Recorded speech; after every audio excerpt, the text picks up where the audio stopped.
Hello, I'm Tommy Moore from the Bartitsu Lab. In this video we're going to be looking at some World War II style solo pad drills.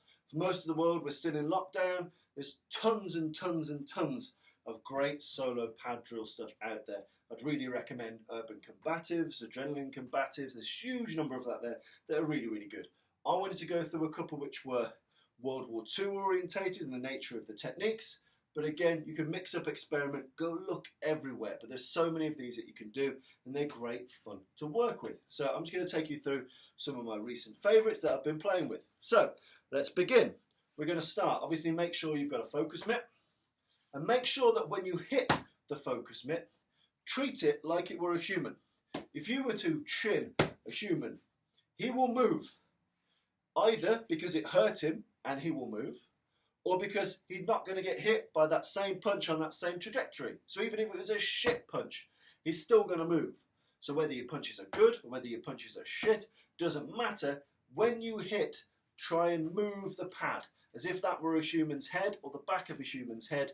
It will move between strikes. No one's going to stand there and let you repeatedly elbow them in the face. So make sure you give yourself a realistic range of motion, up, down, left, right. After you hit, make it move just a little. It's important it matches how a human works. I was always advised as well that when you're doing these, start with the pad a little bit taller than you are. Very seldom will you be attacked by someone that is smaller and weaker than you are. So even me, I'm a big guy. I'm what, 6'3", 6'4", 18 stone guy. I'm a big dude. It's very unlikely that a very small dude is going to pick a fight with me unless he's very good or he's armed. But it's highly likely that a bigger dude, and there are a lot of bigger dudes than me, will. So why would I train and prepare myself for an unlikely scenario? People tend to attack when they feel they've got an advantage. A small person's advantage might be blades, it might be weapons, it might be friends, and that's cool. That's training for another day. But if I'm just looking unarmed, I tend to focus on an opponent which is bigger than me, which means that my opening shot will tend to be a good 3, 4, 5 inches above me, just to get me used to hitting up. By the same token, once you start to beat people up, they tend to shrink further down. Take a knee, double over. So you also need to get conversant in hitting downwards. Many people get too confident or too competent in just this direct range. This boxing, sparring style range, and everyone gets really good at pad work here. 1, 2, kick, blah, blah, blah, blah, blah. They do all their shit up here on this level. Problem is, if he's taller, I need to get used to that. Or if I've hit him and he's started to go smaller, he's started to take a knee, there's no point my punches going to shit just because he's taken a knee. Doesn't mean he's out the fight.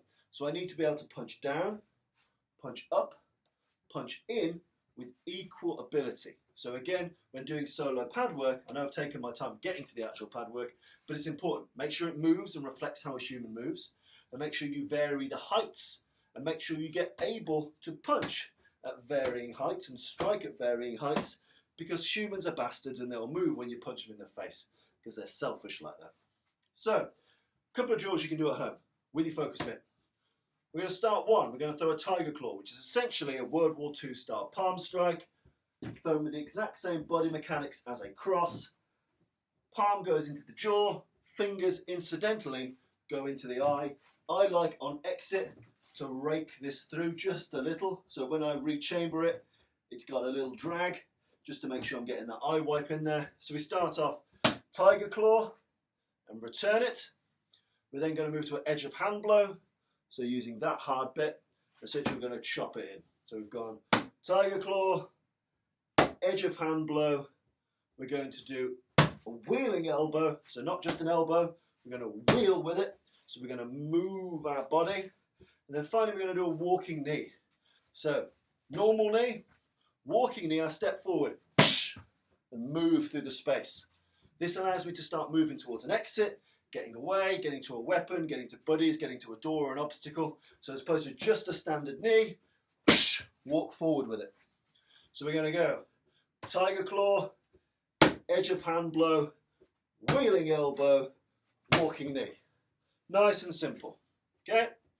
So straight through the space. And you can vary and mix that up, different heights, different levels. Sat down, bumpy floor, corridor of your house. Move around your house doing these drills. Another great thing about these is if you're ever attacked in your house, you need to get used to moving and fighting in your house, in your own doorways, in your own corridors, in your own car, in places that are bespoke to you. So make sure you do that. So in this World War II inspired sequence, tiger claw, edge of hand, wheeling elbow, walking knee. Next one. So that's front on. Let's imagine I've come down, he's just burst through my front door, burst into my bedroom door. So I've started with a long range shot because I've hit him before the fight's even on. He's broken in. I might just be awake. I might have just caught him by surprise. I'm just going to smash straight into the cunt. In this instance, we're going to start very close. We're at the cash machine, we're at the bar, wherever we are. Doesn't matter. Let's imagine that uncomfortably close Bob has started to be a prick from here. No matter where I am. Cash machine, bar, whatever. So in this instance, I'm going to fire the headbutt. The best explanation for a headbutt that I give people is treat it like a sneeze. Use your back muscles, engage your back muscles. You know how to sneeze, you know how to violently move your head. You do it every week. Sneeze and drop the hard front part of your forehead right onto his noggin, right onto his nose, on his jaw, all those nasty places. You're a bit shorter on his collarbone, whatever you want to do. But we're going to drop in that nut. Then we're going to follow that with a chin jab. This is hyper close range. So a chin jab, typically we attach, we grab a human. This is solo work, so we can't really do that. And we're going to slam this front bit into his chest. We're going to get the palm under his jaw, the fingers incidentally on his eyes, like so. It's the same upward momentum as an uppercut. So if you can throw a decent uppercut, you can throw a decent chin jab. Okay? And then we're going to finish that with a forward spiking elbow. So as opposed to a wheeling elbow, we're just going to smash straight forward. We're going to spike into him. So, uncomfortably close. Headbutt, chin jab, spike that elbow. Okay? So, here, here, here. And then we make it a bit faster. And we go from there. And so you just flow with it. You move it around, headbutt, chin jab, spike that elbow. Nice and simple. Then we're going to move into a face smash. So we're going to use a palm strike in a more circular, cyclical fashion. Best thing for this is, if you put your chin to your chest, it can happen really fast. You can nod fast and no muscles stop you.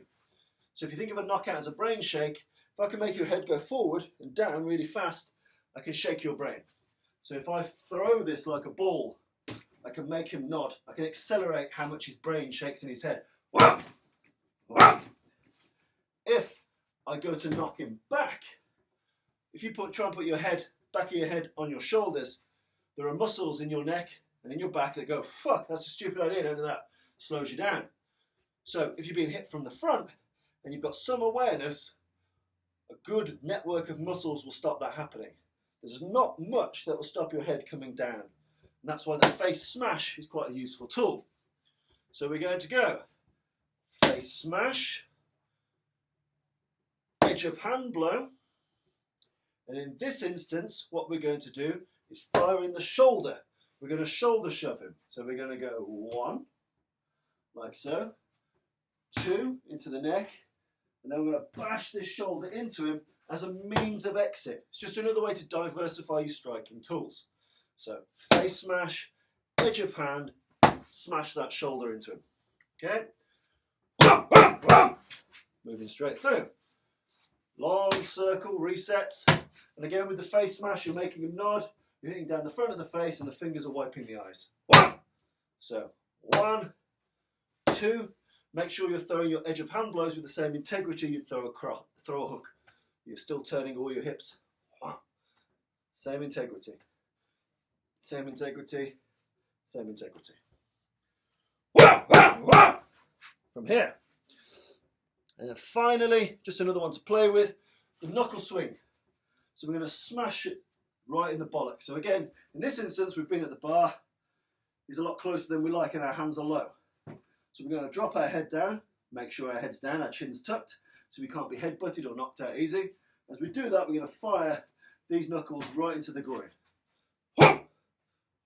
Straight there, bang, right into the groin. Then we're going to do a rising elbow.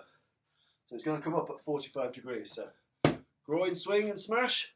Make sure you drop the head.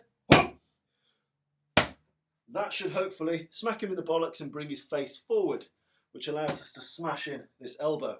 So we've gone groin, elbow up top. Then we're going to step forward. In this instance, we're going to throw a hammer fist or a tetsui, so a hammer fist from Jiu-Jitsu.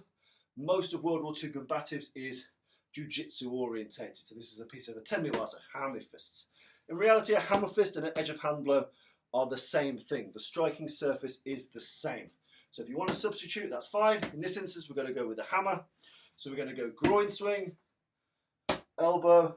We're going to step forward as if we're stamping on the foot. And we're going to smash down on the collarbone. So the foot and the hammer land at the same time. I'm stamping the floor as I'm hitting. Okay, so I've gone here, here, here. I've stepped through, stamped and smashed. Then I'm going to exit scene with a hitrauchi. I'm going to use a cupped hand around the ear or on the neck as I exit scene. I'm going to use my hip, use my shoulder. I'm really going to kind of torque this in. So, groin, face, collarbone, ear. Got that? Fucked it up. My apologies. But I'm going to keep it in because fuck-ups happen. Doesn't really matter. Groin, elbow, hammer fist, exit. So, things to play with. You can do these drills in your own living room, bedroom, corridor, doorway. Remember to vary the heights, play around. I've had to neuter some of my heights because my camera range is really shit, but often I'll have it very high, very low, angle myself down on the floor as if I was mounting them, as if I was being mounted on my back. There's all manner of things you could do with solo pad work, so make sure you check out some of the really great people like Lee Morrison, like Julian, like tons and tons of people out there. Practice it, give it a go, but the main thing is make it bespoke to how you like to fight and how humans react when they hit and the environments you're most likely to fight in. So if you go on trains all the time, if you go on planes all the time, get used to running these in small track-like positions. Get used to doing them starting seated and then moving your way up.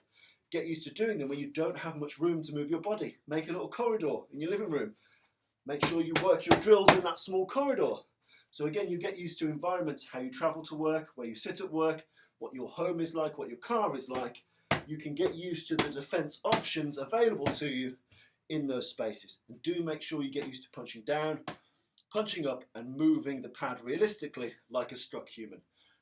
These are things that I'm playing with at the moment. Hundreds of thousands of other people are too, so make sure you go check them out. That's just my little take using some World War II style techniques. Cheers.